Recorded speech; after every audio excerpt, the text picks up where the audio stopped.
It's a beautiful tune and its construction's pretty ingenious. It includes much of what you need to learn to begin playing jazz.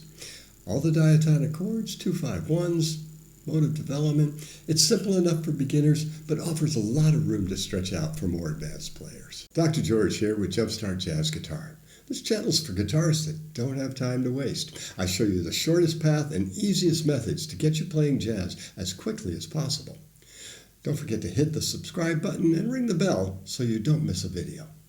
We're going to take apart some of the myths and mysteries about autumn leaves and minor key tunes in general, and then you'll learn how to solo over changes using just one scale. But remember, scales are just a framework and not a cage, so this is a jumping off point. And stick around to the end where I'll show you how to handle the one trouble spot in the song. So before we get started, let's clear up some of those myths. The first myth is that autumn leaves alternates between the relative major and minor keys. It's actually only in the minor key. The most common key is G minor, but we'll be using E minor, as in the real book. You can tell guitar players put that book together. All the chords fit in E minor, but the first three chords might fool you because they look like a 2-5-1 in G, but you have to use your ears in analysis, and you never hear a resolution to G, only to E minor.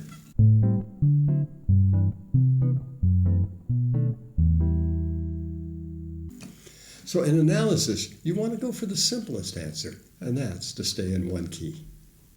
The A section in Autumn Leaves is a circle progression in E minor. It starts on the 4-chord A minor, and then it goes down by diatonic fifths until it gets to E minor.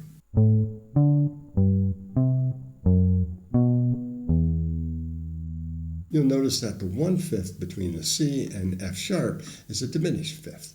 That's diatonic. Now there's another circle progression that begins at the second half of the B section and goes into section C. And then before and after that, we basically have a resolution into E minor. So it's pretty clearly in E minor, and so we're going to be able to play on Autumn Leaves using just E minor. So our second myth is that you should be using harmonic minor on the minor 2-5. It's a pretty common suggestion, and you might want to play a lick just like this. But harmonic minor only works on the 5-7 chord. The 2 chord is from natural minor. So the real concern is that we are looking for the raised third of the 5-7 chord, and that's generally the goal of the progression.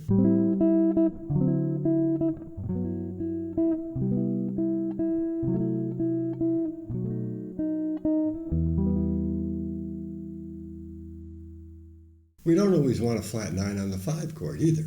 Take a look at the melody in measure 7. There's a raised 6th and 7th, and that implies natural 9. So the bottom line is that there are a lot of ways to handle the 2-5 in minor. And in just a few minutes, I'll show you one of the easiest ways. And so now myth number 3. You need 3 different scale patterns for minor. For tonal music, you really only need natural minor. All of the chords we're using, except for the 5-7, are diatonic to natural minor. The concept of 3 types of minor was created by theorists in the 19th century, but it was a generalization of practice that wasn't completely accurate. Traditionally, minor was thought of as what we call harmonic minor, but it's not what you think.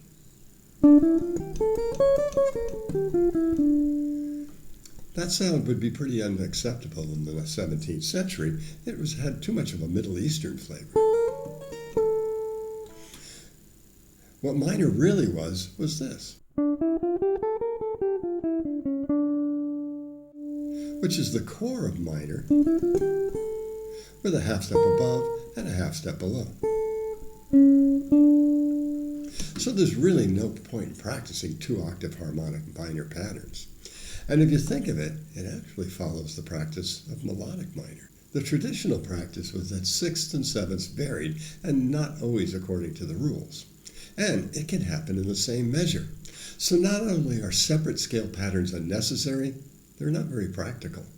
For tonal music, it's much easier to just think of natural minor and make adjustments as needed.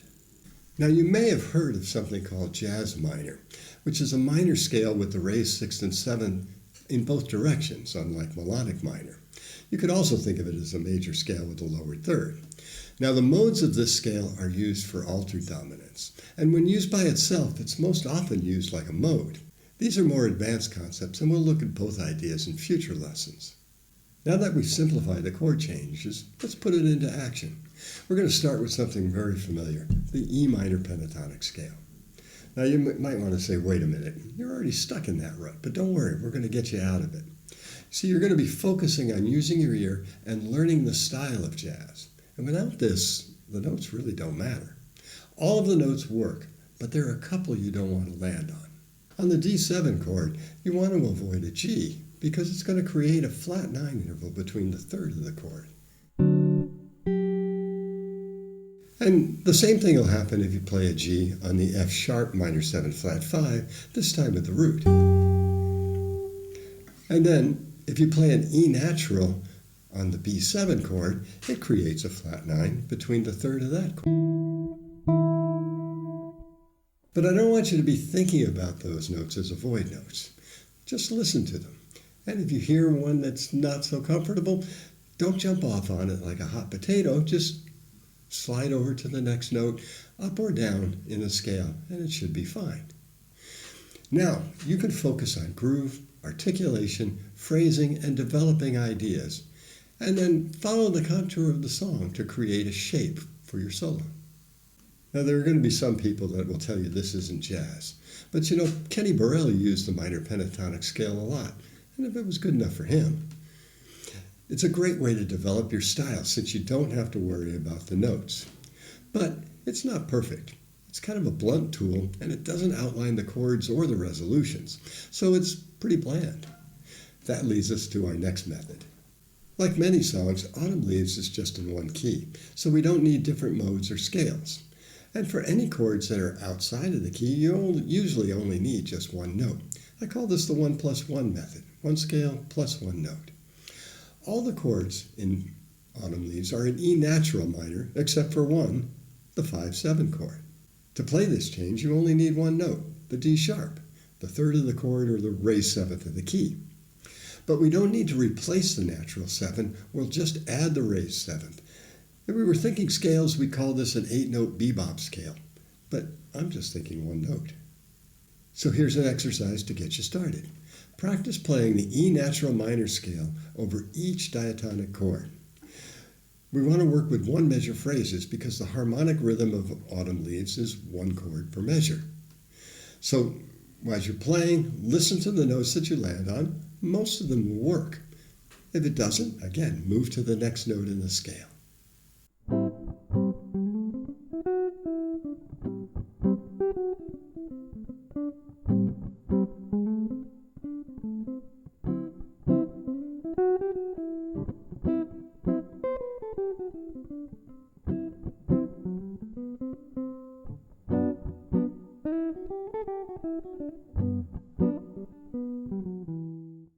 Now, when you're comfortable with that, start playing over a backing track slowly. And when you get to B7, just play the D sharp. Now, build on the things that you've learned in level 1 soloing. And then, when you get to the B7 chord, now play the natural minor scale, but add the D sharp to it. But here's a secret too. You don't have to play it every time. E natural minor will sound just fine. There are backing tracks available in 3 tempos, available in my free Patreon group that you can download. The link is in the description below. Now, it's really important to understand you don't need to resolve every chord change or play chord tones and arpeggios on every chord. Sure, it's correct, but it's boring. The main thing you need to be concerned about is what note you land on. For every chord, at least 6 of the 7 notes of the scale will work. You'll want to resolve at key points and sometimes in between, but don't overdo it. Otherwise, it ends up sounding like an exercise. So let's talk. Jazz education is all geared towards young developing players. If you're 18, go practice your scales and arpeggios. But what if you don't have all the time in the world? Believe it or not, you don't need to know everything before you can start playing jazz. You just need a streamlined approach that'll get you playing as quickly as possible. With Jumpstart Jazz Guitar, you get customized lesson plans, detailed feedback, including next steps, plus all the material you need. These are practical methods that work. No endless exercises. Everything you learn helps you play actual songs. It's all based on sound music theory, and while it might seem a little complex, I do the heavy lifting, and the result is a much simpler method that gets you playing jazz guitar in as little time as possible. If you'd like to learn more, sign up for a free trial lesson. The link is down in the description below. Now, I told you I'd show you how to handle the one tricky part in this song, and that's the chromatic progression towards the end of it. It's a really common progression, so you're going to want to learn how to deal with it. Now, to start with, you need to understand that really all it is 2/5 progressions. And the dominant seventh chords have been substituted using tritone substitutions. What we'll do is follow the voice leading to create some lines. We'll start out with some chords. So let's start out with these voicings.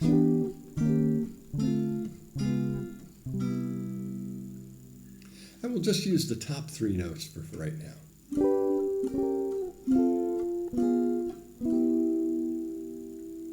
So now what we want to do is take pairs of those notes and create lines that follow the chord progression. Let's start with the first 2 strings.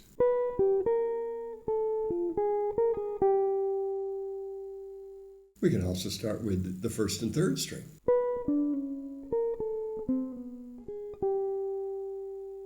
Or we could start out with the second and third strings.